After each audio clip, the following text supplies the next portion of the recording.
A história de como as fronteiras do Oriente Médio foram desenhadas, nossa, é cheia de lendas, traições e consequências que a gente vê até hoje. Mas a verdade é que ela é bem mais complicada do que a gente costuma ouvir por aí.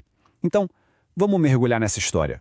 Sabe aquela lenda famosa de que a fronteira da Jordânia, aquela linha reta que tem um desvio esquisito, foi desenhada por Winston Churchill depois de um almoço, digamos assim, bem animado? A história que contam é que ele soluçou bem na hora de traçar a linha no mapa, criando o tal soluço de Winston. É uma ótima história, sem dúvida, mas é só isso mesmo, uma lenda. A verdade mesmo, por trás do mapa da região, não tem nada de linha reta nem com soluço. É mais como uma teia, sabe? Super emaranhada, cheia de ambições de impérios, promessas quebradas e nacionalismos que simplesmente explodiram há mais ou menos um século. Então, vamos começar com o mito mais famoso de todos. Aquela ideia de que o mapa do Oriente Médio que a gente conhece hoje foi basicamente criado por dois caras com uma única canetada.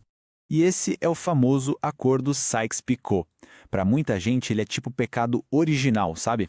Aquele momento em que as potências europeias, sem perguntar nada para ninguém da região, decidiram o futuro de milhões de pessoas trancadas numa sala.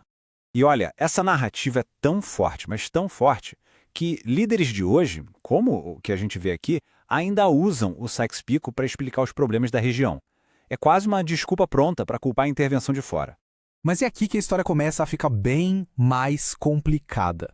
Porque, veja bem, o Acordo Sykes-Picot, ele não era o único plano na mesa. Na verdade, ele era só uma peça num quebra-cabeça de compromissos de guerra que não faziam o menor sentido juntos.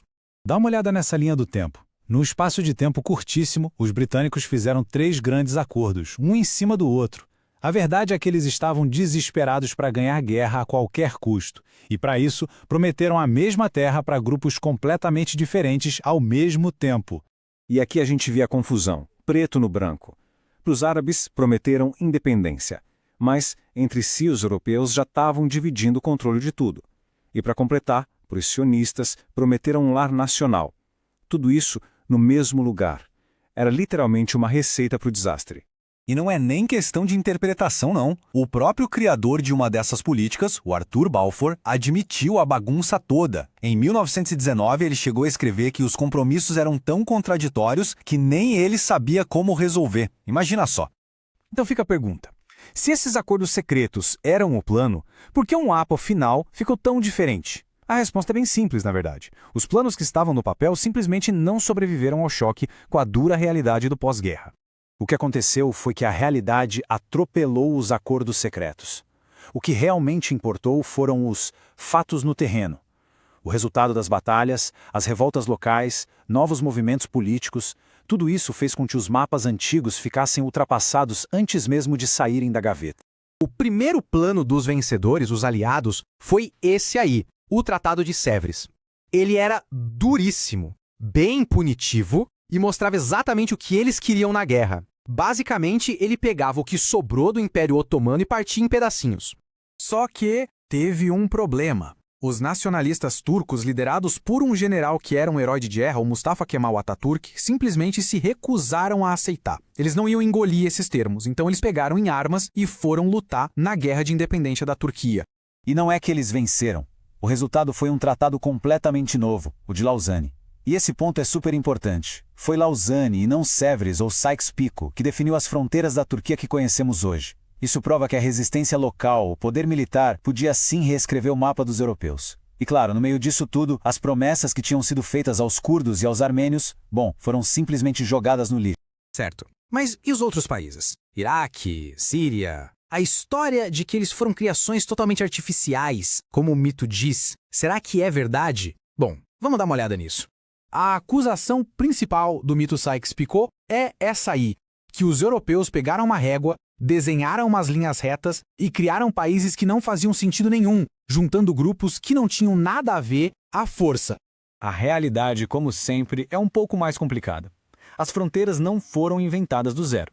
Em muitos casos, elas na verdade seguiram as divisões que já existiam, as antigas províncias administrativas do Império Otomano, que eram chamadas de vilayetes.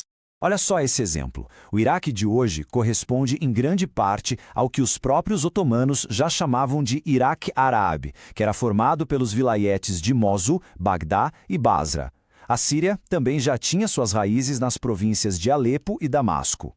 Agora, a Jordânia sim foi uma criação bem mais arbitrária.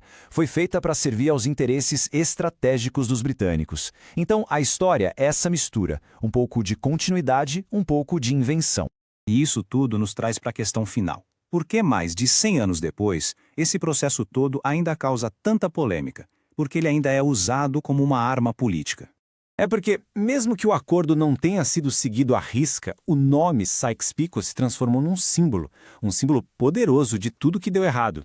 Virou o sinônimo de traição do Ocidente, de fronteiras impostas à força, da negação do direito de um povo decidir seu próprio futuro. Representa aquele sentimento de que o destino da região foi decidido por gente de fora. Aí, diante dos conflitos de hoje, sempre aparece aquela ideia: e se a gente simplesmente redesenhasse o mapa? Criar novos países, quem sabe baseados em etnias ou religiões. Mas será que isso funciona na prática? Bom, as experiências mais recentes não são muito animadoras, não. A divisão do Sudão, por exemplo, não acabou com a violência. A fragmentação da Síria e da Líbia só gerou mais caos. O que os estudos mostram é que criar novas fronteiras, na maioria das vezes, não resolve os problemas de verdade. Pode até criar problemas novos e piores. Então, o ponto crucial talvez seja este. Culpar as fronteiras pode ser um jeito fácil de não olhar para as causas mais profundas dos conflitos. Sabe, coisas como má governança, falta de direitos, economias que não funcionam, muitas vezes são esses os verdadeiros combustíveis da instabilidade. Mudar uma linha no mapa não conserta um governo corrupto ou uma sociedade dividida. E isso nos deixa com uma última pergunta para a gente pensar. Se as fronteiras que a gente herdou da história são problemáticas, mas criar novas fronteiras também não parece ser a solução, o que então realmente une uma nação? O que faz as pessoas se sentirem parte de um mesmo todo para além das linhas que foram desenhadas na areia há mais de um século?